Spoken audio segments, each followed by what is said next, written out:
We've made a bunch of mistakes. Everyone needs complete control over who they share with at all times. Not one day goes by when I don't think about what it means for us to be the stewards of this community and their trust. Sound familiar? It's Facebook CEO Mark Zuckerberg addressing a major privacy breach. 7 years ago, lawmakers in many countries may be focused on Cambridge Analytica's alleged improper use of Facebook data, but the social network's privacy problems go back more than a decade. Here are some of the company's most notable missteps and promises around privacy. 2007 The social media darling unveils its Facebook platform to great fanfare. Zuckerberg says app developers can now access the web of connections between users and their friends, a set of connections Facebook calls the social graph. The social graph is changing the way the world works, he says. That November, Facebook launches Beacon, which shares what users are doing on other websites with their Facebook friends. Many users find it intrusive and difficult to disable. Massachusetts resident Sean Lane buys his wife a diamond ring for Christmas on Overstock.com, but Facebook ruins the surprise, an incident leading to a class action lawsuit. In December, Zuckerberg apologizes and enables users to shut off Beacon. I know we can do better, he says. 2008 Facebook launches Facebook Connect, aiming to correct Beacon's mistakes by requiring users to take deliberate action before they share activity from other websites when logged in using Facebook. More than 100 websites use the tool at launch, including CNN and TripAdvisor. 2009 Facebook announces privacy improvements after a year-long review by Canada's Office of the Privacy Commissioner found that geared its default privacy settings toward openness, failed to inform users their data would be used to serve ads, and leak data to third-party developers, including when their friends used apps. Facebook vows to encourage users to review their privacy settings but does not agree to all the recommendations.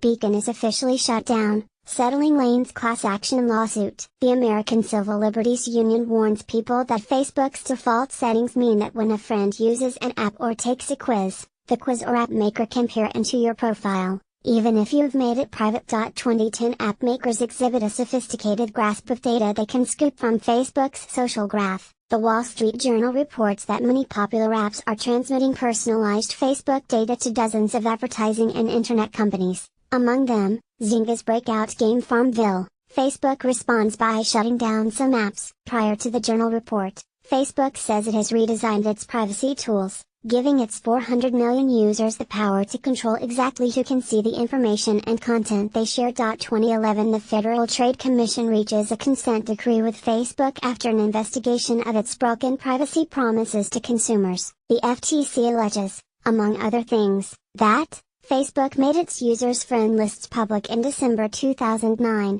even if they had been set to private, without telling them. Even if users limited data sharing to friends only, data was actually shared with third-party apps that friends used. Facebook failed to verify the security of apps it put on a verified apps list. Facebook promised not to share personal information with advertisers, but did. Facebook promises to submit to a privacy audit every 2 years for the next 20 years, and Zuckerberg owns up to mistakes. 2012 Facebook introduces new methods to help advertisers reach people in ways that protect your privacy, including an encryption tool called Custom Audiences that lets marketers match the email addresses of sales leads to the addresses that Facebook users use to set up their accounts. Facebook also rolls out new privacy tools aimed at simplifying its convoluted and confusing privacy controls. Among other things, it narrows the scope of app permissions so they don't suck in as much user data automatically. 2013 Facebook shares 2-year-old anonymized data on billions of friendships between countries with Cambridge researcher Alexander Kogan and co-authors a research paper with him, published in 2015.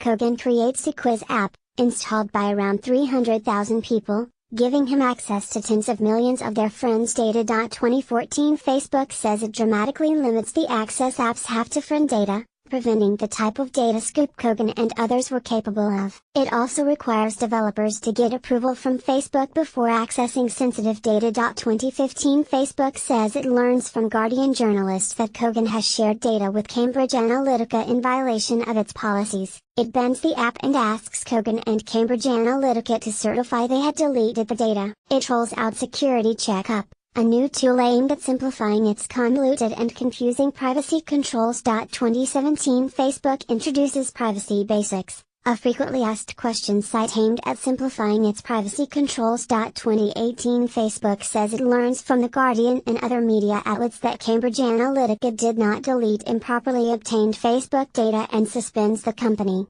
Kogan, and whistleblower Christopher Wiley from its service. Zuckerberg tells CNN that "I'm really sorry that this happened."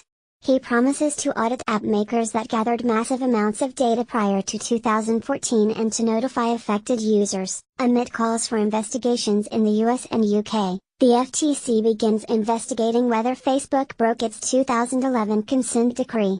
"Our responsibility now is to make sure that this doesn't happen again," Zuckerberg says. Facebook redesigns its privacy settings menu on mobile devices and says in a blog post, "It's time to make our privacy tools easier to find,